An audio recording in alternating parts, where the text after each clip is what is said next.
He stood frozen in the middle of a grand hallway, clutching a gold-framed photograph with trembling hands. His breath caught in his chest as he stared at the smiling woman in the picture.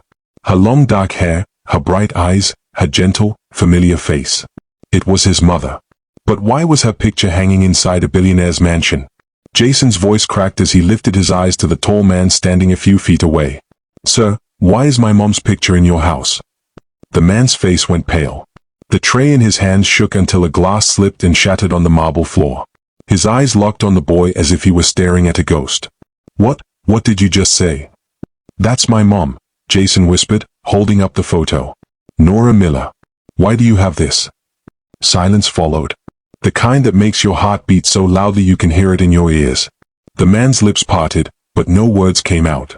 For a long moment, the poor boy with dirt on his shoes and the rich man who suddenly looked broken stood frozen, staring at each other. And that's where this story truly begins. A story about a little boy named Jason, who sold lemonade on the streets just to save his sick mother. And how one simple question opened a door to a past filled with love, lies, and a truth that would change their lives forever. Before we begin, make sure to like this video, subscribe, and tell us in the comments where you're watching from, New York, London, maybe Canada. We'd love to know. Now, let's go back to where it all started, on a scorching afternoon. The sun blazed over Los Angeles, turning the sidewalks into mirrors of heat.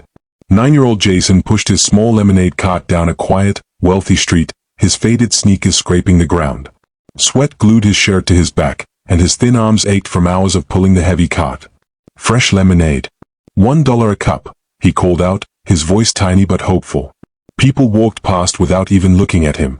A man walking his dog ignored him. A woman in big sunglasses shook her head. Each rejection made his cart feel heavier, but Jason didn't stop. He couldn't. His mother, Nora, was at home, weak, coughing, too sick to work. The doctor said she needed medicine immediately, but the price had felt like a mountain Jason could never climb. That's why he started selling lemonade in the first place. He paused under the shade of a tall palm tree and opened the tiny tin box tied to his cart. Inside sat a few wrinkled dollar bills and some coins. $8.30. Still not enough. He sighed and whispered, "Just 10 more cups. If I can sell 10 more cups, I can buy Mom's medicine today." That single thought pushed him forward. He passed houses so big they looked like palaces. Gardens bursting with roses. Driveways holding cars that cost more than everything he and his mother had in their entire lives. He wondered what it would feel like to live in one of those places. To wake up with breakfast on the table. To see his mom smiling instead of fighting for breath. But dreaming wouldn't help. He needed to sell more lemonade. At the next house, he rang the bell. No answer. The next house, nothing again. His throat burned from the heat. His stomach growled painfully. But he ignored it. Every dollar mattered. Every second mattered. Then he saw it. At the very end of the street stood a mansion unlike anything he had ever seen. White walls. Tall glass windows. A black iron gate wrapped in climbing vines. It looked quiet, almost too perfect. Jason stopped and stared. "Come on, Jason," he muttered to himself. "One last try." He pushed the cart forward until he reached the gate. Up close, the place looked even more unreal, like a house from one of the fairy tales his mother used to read to him when she still had the strength. He hesitated as his mother's warning echoed in his mind. "Don't disturb rich people, sweetheart. They don't like to be bothered." But he had no choice today. He pressed the silver intercom button. After a long pause, a deep voice crackled through the speaker. "Yes? Who is it?" Jason swallowed.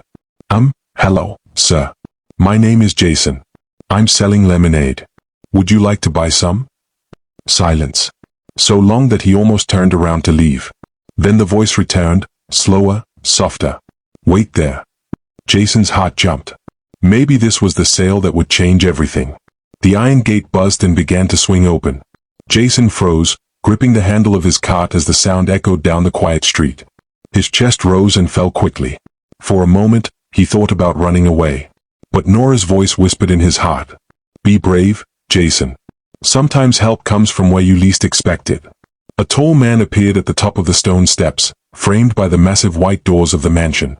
His clean white shirt shimmered in the sun, and a silver watch sparkled on his wrist. He looked powerful, important, but something in his eyes looked sad. Heavy. "You're the lemonade boy?" the man asked. Jason nodded fast. Yes, sir. Fresh lemonade. $1 each. The man studied him quietly before speaking. How much for all of it? Jason blinked. All of it? 20 cups? That's $20. The man nodded. I'll take them all. Jason's mouth fell open. Really? Yes, the man said, reaching into his pocket, then stopping suddenly. His eyes softened. Son, when did you last eat? Jason hesitated. His stomach answered for him, growling loudly. This morning, he whispered. The man sighed. A soft, tired sigh. Come inside. You need to eat something first. Jason froze. Inside. You can stand by the door if you're scared, the man said gently. You look exhausted. I won't hurt you. Jason hesitated, but the man's voice was calm, lonely even. Slowly, Jason followed the tall man, Kelvin, up the wide stone steps, his small feet echoing softly behind him. The huge white doors opened with a gentle creak, and cool air rushed out, brushing against Jason's sweaty face. It felt like stepping into another world. The foyer was enormous. Crystal lights hung from the ceiling like frozen stars. The marble floor gleamed so brightly he could see his reflection. Everything smelled clean, fresh, expensive. Jason tightened his grip on his cart handle, afraid to touch anything, afraid to breathe too loudly. Kelvin noticed his stiffness and spoke quietly. Relax, Jason. You're safe here. Safe. It was a word Jason didn't hear often anymore. Kelvin led him toward the dining area, and Jason's eyes widened again. The table was long and elegant, decorated with silver bowls and glass cups that looked too fragile to even hold. He felt smaller than ever, standing there in his faded clothes and dusty sneakers. Kelvin pointed to a seat near the end of the table. Sit. Jason hesitated. Sir, I don't want to get anything dirty. Kelvin blinked slowly, as if the boy's words punched him in the chest. Jason, a chair is meant for sitting. Please. Jason lowered himself onto the edge of the seat, keeping his hands close to his lap, afraid of knocking something over. Kelvin walked to the kitchen area and returned with a plate. Jason stared at it, eggs, bacon, toast, and a glass of orange juice. Food he had only seen on TV. For you, Kelvin said softly. Jason's throat tightened. But sir, I can't pay for this. Kelvin knelt beside him so he was at eye level. Jason, you don't need to pay. Just eat. Jason swallowed hard. His hands trembled as he picked up the fork. The first bite hit his tongue, warm and soft, and tears immediately stung his eyes. He tried to hide them, but Kelvin saw. When last did you eat properly? Kelvin asked. Jason didn't answer. He couldn't. His voice was trapped under the weight of hunger, worry, and love for his mother. Kelvin stood slowly and walked to the counter, pretending to fix something just to give the boy a moment. As Jason ate, he kept glancing around the mansion, at the high ceilings, the polished floors, the quietness that felt unreal. He wondered why a man this rich lived alone. He wondered why the house felt sad. When Jason finished, Kelvin gently removed the plate. You said your mother needs medicine, he asked. Jason nodded, wiping his mouth with the back of his hand. She's been coughing for weeks. The doctor said she needs treatment quickly, but I don't have enough money yet. How much do you need? Kelvin asked, his voice calm but sharp with concern. Jason opened his little tin box and pushed it forward. I have $8.30. I need 30 more. Kelvin looked at the box for a long moment. He didn't touch it. Instead, he whispered, Jason, how old are you? 9, Jason replied quietly. And you're working alone? In this heat? Jason nodded. I have to. Mom can't get out of bed sometimes. Kelvin's jaw tightened. Something deep inside him shifted. Pain, guilt, recognition, it was hard to tell. Where is your father? Kelvin asked gently. I never met him, Jason answered. Mom said he left before I was born. Kelvin's eyes softened, and something flickered behind them, something he quickly hid. Jason looked around again, taking in the mansion's emptiness. Sir, do you live here alone? Kelvin hesitated before answering. Yes. Jason nodded slowly, then whispered, it must feel lonely sometimes. Kelvin froze. The boy didn't say it rudely. He didn't pity him. It was simply a child speaking from a place of truth, and Kelvin felt it deeply. To change the subject, Kelvin cleared his throat. Let me pay you for the lemonade. He reached for his wallet and placed a crisp $100 bill on the table. Jason's eyes widened. Sir, That's too much. It's only $20. Kelvin pushed the bill closer. Take it. Buy your mom's medicine. And buy yourself a good meal tomorrow. Jason shook his head, panic rising.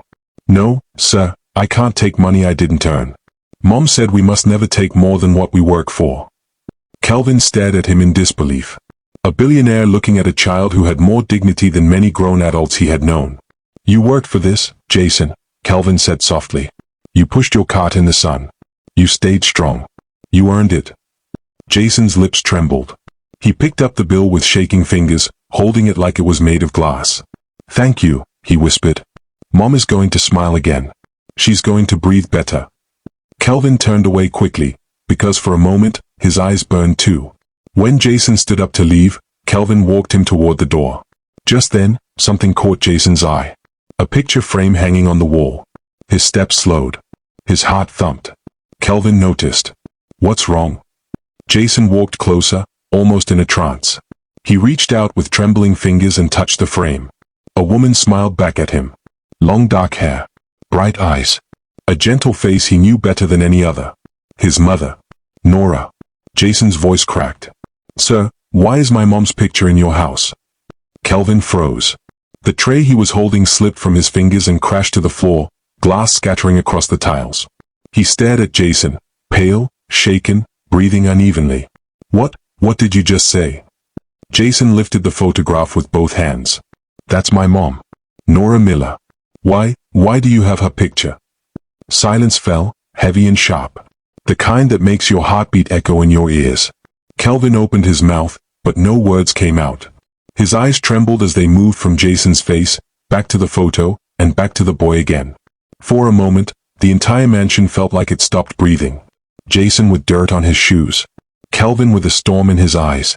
Two lives about to collide with a truth neither one was prepared for. Kelvin stepped back slowly, his chest rising and falling with panic. Jason, he whispered. But he couldn't finish the sentence. Not yet. And that is where this episode ends. Kelvin stood frozen, his eyes locked on Jason's trembling hands as the boy held up the photograph. Nora's photograph. The same woman who had once filled Kelvin's life with light, and the same woman he had lost without ever getting the chance to make things right. His throat tightened. Jason, he whispered, his voice cracking. Your mother. Nora. I knew her. Jason's eyes widened. You did. Kelvin slowly nodded, his breath unsteady. Yes. Many years ago. She was the woman I loved. The kindest soul I ever met. Jason's lips parted in shock. Kelvin continued, his voice thick with regret. We were young. Stupid misunderstandings pulled us apart. I searched for her, but by the time I found her again, she was gone. She had left the state. I never saw her again. He paused, staring at the boy with trembling eyes. And then you walked into my home today, looking exactly like her. Jason blinked fast. Mom never talked about being in love before. Kelvin smiled sadly. Maybe she didn't want to open old wounds. A tear slid down Jason's cheek. But sir, why is her picture here? Why keep it for so long? Kelvin took a deep breath, his voice barely a whisper. Because she was the only woman I ever truly loved. And I never stopped hoping I would find her again. Jason's heartbeat quickened. Kelvin moved closer and knelt in front of the boy. Jason, your mother might not have told you everything. But I want you to know this, she was brave. Strong. And she loved you more than anything in this world. Jason nodded, tears falling freely now. Kelvin gently placed a hand on the boy's shoulder. Let me help you. Let me help her. Not out of pity, but because Nora deserved a better ending than the one life gave her. Jason swallowed hard. Do you think she'll be okay? Kelvin gave him a soft, reassuring smile, the kind Jason imagined a father might give. She will be. Starting today. Jason didn't know what courage looked like until that moment, when a billionaire knelt before a poor boy, choosing kindness over pride, compassion over ego. Kelvin stood and grabbed his car keys. Come. We're taking your mother to the hospital right now. Jason gasped. But sir. Kelvin shook his head. There's no time. She needs help, and I'm not letting her suffer another day. Jason's chest warmed with a mix of hope and fear. He nodded quickly. Together, they rushed out of the mansion. Kelvin opened the back door of his sleek black car, helping Jason climb in before speeding off toward the small apartment where Nora lay. Nora was lying weakly on the bed when Jason burst in. Mom, wake up. Someone's here to help you. Kelvin stepped inside the tiny room, and his breath caught. The woman on the bed, pale, fragile, struggling to breathe, was the same woman he had spent years searching for. Nora, he whispered, stepping closer. Her eyes fluttered open. At first she didn't recognize him. But then, Kelvin, she breathed. Jason stared in shock. Mom, you know him. A tear slipped from Nora's eye. He was someone I once cared about. Someone I never wanted you to worry about. Kelvin gently took her hand. Nora, please, let me help you. She tried to speak, but tears choked her voice. I didn't want to burden anyone. Kelvin shook his head firmly. You were never a burden. Not then. Not now. Nora pressed a hand to her chest as her breathing tightened. Jason, she whispered, I'm so proud of you. Kelvin stood straighter. Nora, stay with us. I'm here now. I won't leave again. They rushed her to the hospital. Doctors came running. Machines beeped. Nurses hurried.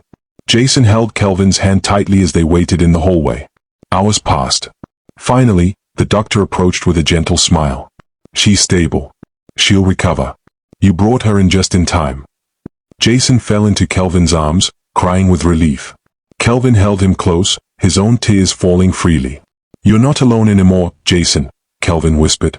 You or your mother. Weeks passed. Nora healed. Kelvin visited every day, bringing food, paying bills, even fixing things in her apartment. And slowly, Jason began to feel something he had never felt before. A father's presence. One evening, Kelvin brought Jason a small gift, a new lemonade cart, shiny and sturdy. Jason's eyes widened. Sir, it's beautiful. Kelvin knelt beside him. No more pushing a broken cart in the hot sun. From now on, you chase your dreams, not desperation. Jason hugged him tightly. Thank you, sir. Kelvin's voice softened. You can call me Kelvin, or... He hesitated. Jason looked up at him. You can call me Dad. Only if you want to. Jason's eyes filled with tears. His voice shook.